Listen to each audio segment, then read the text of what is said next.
Hola, aquí Michelle de Conquista de tu Existencia. El día de hoy quiero platicarte sobre las diferencias que existen entre vivir en México, en el Distrito Federal, una ciudad muy grande, a vivir en Canadá, en Medicine Hat, en un pueblo en donde la población es de 61,000, 62,000 habitantes. La primera diferencia que encuentro es el clima, que es algo que se tiene que mencionar. En México el clima aunque en la Ciudad de México, en el Distrito Federal, tengamos todos los días calor, lluvia y después frío, etcétera, es algo que sabes que va a suceder todos los días y es algo a lo que te acostumbras y es algo a lo que te adaptas y sabes que va a ser constantemente. Aquí en Medicine Hat y en específico en Canadá tienes que adaptarte y tienes que aprender a vivir con la nieve en el invierno. ¿Por qué? Pues porque tienes que aprender a quitar la nieve afuera de tu casa, tienes que quitarle la nieve a tus carros, tienes que aprender a hacer ciertas cosas. Por ejemplo, en las casas, cuando estás en época de invierno, tienes que cerrar las llaves del agua con las que riegas afuera de las casas. Tienes que hacer muchos cambios para evitar tener problemas en el lugar en donde vives. Esa es la primera cuestión. Aparte de que el frío es muy diferente, o sea, ya podemos llegar a estar aquí a menos 30, menos 34 y hay lugares en Canadá donde llegan a menos 50. Y ese frío es diferente, no es lo mismo como estar en el Ajusco y que a lo mejor aunque estés acampando tengas mucho frío, no es lo mismo. Aquí tienes que salir realmente tapado, tienes que cuidarte de cuando bañas, sacarte el cabello, porque si sales con el cabello mojado y con ese frío, olvídate, seguro te enfermas. Taparte las orejas a veces porque se te enfrían y sientes horrible. Si no usas guantes en esa temporada y sales, los dedos se te pueden congelar. Así es que son muchos detallitos a los que tienes que aprender y tienes que adaptarte. Y si no vas aprendiendo poco a poco y si no vas adaptándote y tomando tus precauciones, realmente te puedes enfermar. Y bueno, pues aparte corres el riesgo de no adaptarte y que no te guste, que en vez de que lo disfrutes, porque realmente es algo muy padre, el ver cómo está nevando, el ver cómo va cambiando la temporada. A mí me gusta mucho, realmente disfruto mucho cuando está nevando, el invierno a mí me gusta. La segunda diferencia que encuentro realmente importante es la comida. En México, yo creo que en la mayor parte de México, quizá todo México, en sí quizá la Latinoamérica, puedes encontrar todo tipo de frutas, muchas verduras y lo más padre es que es fresca, verdura fresca y fruta fresca.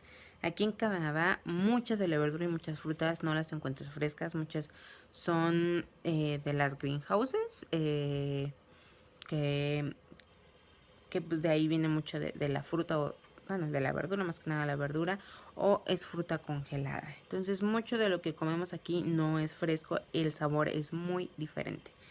Por lo tanto, tienes que adaptarte, además de que no hay muchas cosas que yo quisiera a lo mejor aquí que extraño de México, como por ejemplo los nopales, el queso Oaxaca, tantísimas cosas, la jícama, ¿qué más te puedo mencionar? La papaya. Hay papayas muy chiquitas, entonces no es lo mismo. El yogurt es muy diferente, aquí es diferente, sabe diferente. Son otras marcas. Por ejemplo, aquí no encontramos chile chipotle, que como extraño el chile chipotle. Muchos chiles, muchas especias que encuentras fácilmente en México, aquí no se encuentran. Eso es algo en lo que te tienes que adaptar. El elote es totalmente diferente. Aquí el elote es el amarillo dulce, no es el mismo de allá. El de allá a mí me gusta más, es mucho más rico. El pan es diferente. Hay algunas panaderías que son ricas, pero a mí me sigue gustando más el pan de México y extraño mucho el pan de México. Esa es otra diferencia y es una diferencia muy grande la comida. Yo siempre he pensado, desde hace mucho he pensado que la comida más rica del mundo es la mexicana. Y estando aquí, realmente lo he comprobado más. La comida más rica del mundo es la mexicana y es porque tenemos allá muchos ingredientes y mucha comida fresca. La seguridad. En la Ciudad de México, todos lo sabemos, todos lo hemos vivido tarde o temprano. No hay seguridad. No vivimos con seguridad, todo el tiempo tenemos que cuidarnos si nos van a asaltar, si nos van a robar, ya sea algún ladrón o ya sea la policía que quiera alguna mordida, etcétera. Vivimos y nos acostumbramos a vivir con inseguridad, que es lo peor de todo. Aquí yo he de confesar que vivo ciscada todavía algunas veces, porque no confío en la gente, estoy muy acostumbrada a vivir en un lugar inseguro. Sin embargo, aunque estoy viviendo en un lugar seguro, me ha costado trabajo adaptarme a esa parte porque, pues bueno, años viviendo en un lugar con inseguridad y realmente aprendí a cuidarme las espaldas, aprendí a caminar en lugares seguros, aprendí a evitar lugares peligrosos en la noche o a jamás estar sola en la noche. Y aquí no sucede eso. Tú puedes salir a caminar a las 12 de la noche y es más probable que te encuentres una víbora a que te encuentres a alguien y te asalte. Además, aquí la gente confía mucho en los policías, en el sistema. Alguna vez pasó que alguien en alguna plaza asaltó y ese mismo día agarraron al asaltante. Entonces esa es una gran diferencia. Aquí la gente sí confía en la policía, aquí la gente sí los respeta porque saben que sí cumplen su trabajo, sí son personas que se dedican a realizar bien su trabajo. Y pues aquí la gente es muy diferente, aquí la gente muchas veces no cierran la puerta de su casa, aquí la gente no crees que, aunque tú veas que están las cosas ahí, nosotros hemos dejado la carriola de mi hijo afuera y no pasa nada. Pasan cosas, pero es mínimo, mínimo. Por lo tanto, aquí es mucho más seguro y esa es, yo creo, es una razón muy poderosa por la cual mucha gente se sale de sus países, especialmente de Latinoamérica. Otra diferencia, evidentemente, es el idioma. Hablar español, pues es mi idioma natal y el adaptarte a otro idioma cuesta mucho trabajo y más cuando ya eres adulto. Cuando eres niño y si naces como mi hijo, ¿no? Que va a estar aprendiendo inglés y español al mismo tiempo, es una gran ventaja. Y aprender un nuevo idioma, aunque tengo un inglés que lo entiendo muy bien, muchas veces sí me trabo al hablar. Y más si no lo practicas constantemente, pero es algo que tienes que ir aprendiendo y que tienes que hacer constantemente todos los días, aprender una nueva palabra, aprender una nueva frase, aprender cómo decir las palabras, porque muchas veces la gente no te entiende y tienes que repetirlo. Entonces eso es algo también importante y es algo que tienes que tomar en cuenta si quieres cambiarte de país. Tienes que aprender el idioma, si no, no vas a tener un trabajo empezando por ahí. Si no tienes el idioma, no vas a tener un buen trabajo. La educación. No me refiero a que tengamos buena o mala educación en México, porque he aprendido que aquí probablemente la educación es similar, no es tan buena ni es tan mala. Más bien me refiero a que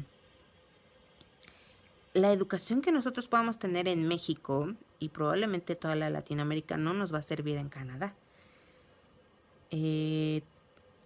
Tendrías que tener mucha suerte. O sea, conozco gente que enseñando, mostrando su currículum y diplomas o lo que estudiaron, les consideraron eso como experiencia para conseguir un nuevo trabajo, pero necesites tener mucha suerte y encontrarte con las personas con las que valoren eso.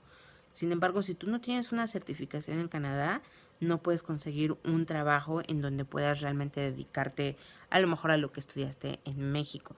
Mucha gente que llega aquí, ya sea de Latinoamérica o de México, no trabajan en lo que estudiaron. Conozco gente que estudiaron algo sobre diseño, no trabajan de eso. Conozco gente que estudiaron ingenierías, no trabajan de eso aquí. Así es que eso es algo yo creo que de las cosas más importantes porque si estudias algo y piensas que vas a llegar a Canadá y vas a dedicarte a trabajar en eso mismo, es una falacia. No va a ser así. Tienes que, una de dos, conseguir un permiso de trabajo desde México para cuando llegues aquí tener un trabajo que tenga que ver algo con lo que tú estudiaste en México y evidentemente con un inglés avanzado. O definitivamente tienes que ser abierto a que no vas a trabajar en eso mismo aquí. Y si quieres trabajar en algo que hacías anteriormente en México, tienes que estudiar aquí, ya sea 3 años o por lo menos conseguirte un diplomado o algo equivalente para que tú puedas trabajar de algo en lo que desarrollabas igualmente en tu país. Y eso es algo, pues, que conforme va pasando el tiempo no es tan padre, ¿no? Porque muchos de nosotros dedicamos años en estudiar algo o años en hacernos expertos en algo y llegando aquí resulta que eso no nos va a servir del todo. Entonces hay que realmente, pues, aprender a manejarlo y buscar nuevas cosas, buscar algo nuevo por hacer. Aquí las reglas simplemente sí se cumplen. El reglamento de manejo se cumple al pie de la letra. Y por todos lados hay cámaras o medidores de velocidad que te van indicando si tienes que manejar a 30 kilómetros, a 50 kilómetros. En las carreteras es una velocidad de 100 kilómetros, 110 kilómetros. Son reglas muy específicas y de hecho tienes que pasar un examen, tienes que realizar un examen, pasar el examen, creo que hasta te hacen examen de la vista. Entonces son muchas características y muchos puntos específicos que tienes que cumplir y sobre todo tienes que seguir las reglas de manejo. Aquí sí es importante y ya una vez que estás aquí un rato, pues la verdad es que aprendes, te adaptas y es fácil porque la mayoría de la gente cumple esas reglas.